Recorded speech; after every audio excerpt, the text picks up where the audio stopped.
Sometimes I respond to a Muslim in the comments section of YouTube, and then I see other Muslims using the same silly argument, so I have to respond over and over again. And then I realize that I should just put the response into a video so that anyone who encounters the argument can simply share the response. Here's an example.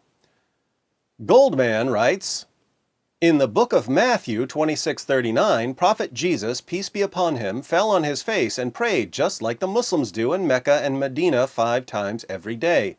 I have never seen any Christian falling on his face and praying. This argument is popular in Muslim memes on Facebook and Twitter. As we look at 3 of them, notice that they never quote the entire verse. Why don't they quote the entire verse? Because if they quoted the rest of the verse, it would destroy their argument. So, here's a picture of a Muslim praying, and we read at the bottom, and he, Jesus, went a little farther and fell on his face and prayed. Rest of the verse omitted, Matthew 26:39. Once again, and he, Jesus, went a little further and fell on his face and prayed. Rest of the verse omitted, Matthew 26:39. Then we have, even Jesus, peace be upon him, bowing to the ground praying to his God. Odd that Muslims who constantly complain about images of Muhammad are so quick to pass around a picture of Jesus. One more, Jesus prayed like this, Matthew 26:39, why don't you? This one doesn't quote any of the verse. So this is meant to show that Jesus prayed like a Muslim, and that he must have been a Muslim, and that followers of Jesus should therefore convert to Islam. Now for my response.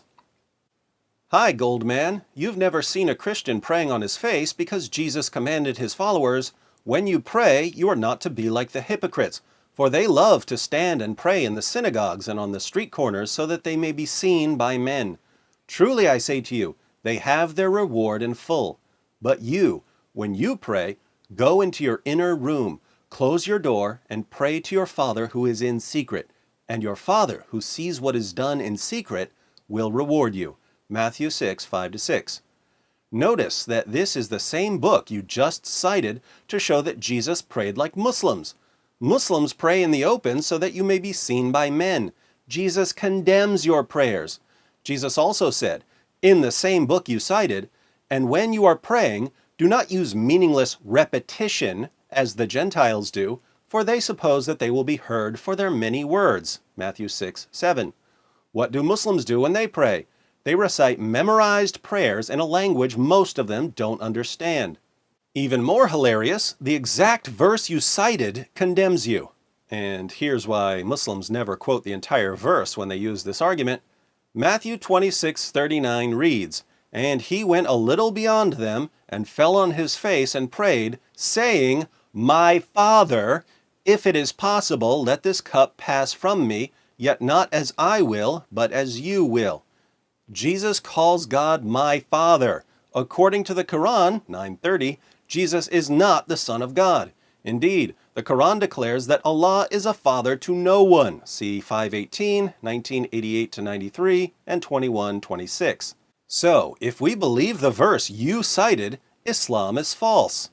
Beyond this, Jesus prayed in different positions. John 17:1 states, Jesus spoke these things, and lifting up his eyes to heaven, he said, Father, the hour has come, glorify your Son, that the Son may glorify you. Jesus prayed while looking up to heaven. I've never seen a Muslim pray like this.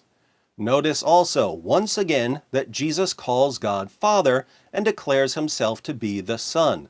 So, your proof of Islam is something that thoroughly contradicts Islam. Thank you for proving, based on the teachings of Jesus, that Muhammad was a false prophet. I think I'll make a video about this. Now, when Muslims look up Matthew 26, verse 39, and read that Jesus calls God my Father, and then cut that part off because the Quran says that Allah is a father to no one, and they post part of the verse and claim that it supports Islam, isn't that highly deceptive? Why is this kind of deliberate deception so common among Muslims who are trying to convert Christians? Let me know what you think in the comments section.